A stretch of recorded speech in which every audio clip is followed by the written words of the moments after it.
Bonjour à tous, très heureux de vous retrouver pour votre super top 5 du jour. On est sur l'hippodrome de Compiègne ce jeudi 24 juillet avec au programme le prix de la Vallée de l'Oise. Un handicap pour 4 ans et plus qui va se jouer sur les 1600 mètres. Franchement, et entre nous, ça fait longtemps que j'ai pas eu à étudier un handicap qui s'annonce aussi ouvert. Je pense que vous pouvez mettre 10 pronostiqueurs côte à côte. On aura probablement tous des chevaux différents tant les possibilités sont nombreuses.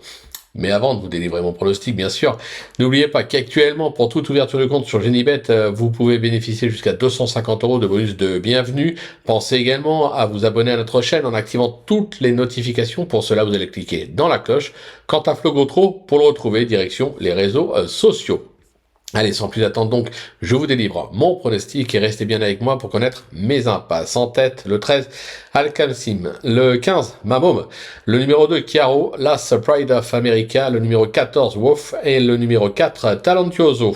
Hein, je vous l'avais dit, c'est ouvert. On passe à l'analyse. Allez, c'est parti avec ma pépite le 13, Alcalsim, qui m'a fortement déçu dernièrement sur la ligne droite d'Ovilez, ce qui est pourtant son sport. Maintenant, le handicapeur a fait un geste en lui ôtant 1 kg. Il a déjà triomphé sur ce parcours. Je me dis que décider, une réhabilitation de sa part est attendue. Mon coup de cœur, le 15, Mamom, qui n'a pas été ridicule dernièrement sur l'hippodrome de Vichy, où elle a longtemps mené avant d'être battue aux arbres du poteau pour le podium. Cette pensionnaire de Christophe Plisson retrouve ce jeudi la distance de son dernier succès acquis à Vichy l'été dernier en valeur 33. Elle porte 2 kg de moins, ce qui devrait lui permettre de jouer un bon rôle. Pour le bruit d'écurie, le 2 qui se nomme Chiaro, qui a mieux couru que nous l'indique son classement dernièrement sur la ligne droite de Villez. Il sera mieux sur ce tracé tournant, il a déjà scoré à cette valeur, vu la forme des pantales.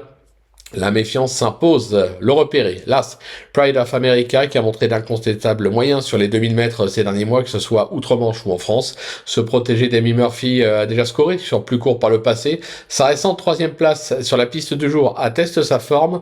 Son poids ne m'inquiète pas. Un conseil, ne le négligez pas. Le coup de poker, le 14, Wolf, qui sans être un champion, se protéger de Mathieu Boutin, s'est toujours bien comporté sur ce parcours avec notamment 2 accessites.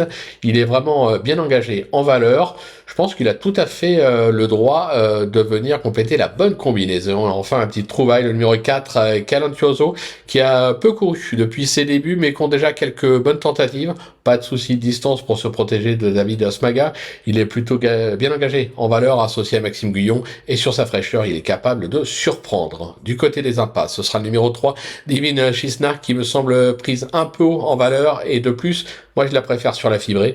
J'écarte également le numéro 11, Light Wake Up, qui affiche 6 échecs pour 7 sorties cette saison. Vous l'aurez compris, pas d'emballement. Voilà, tout est dit, ou presque. Maintenant, c'est à vous de jouer, sans oublier que sur Genibet, bien sûr, on peut jouer en fractionné. Alors bonjour à tous, et rendez-vous dès demain pour un nouveau Super Top 5 direction Cabourg.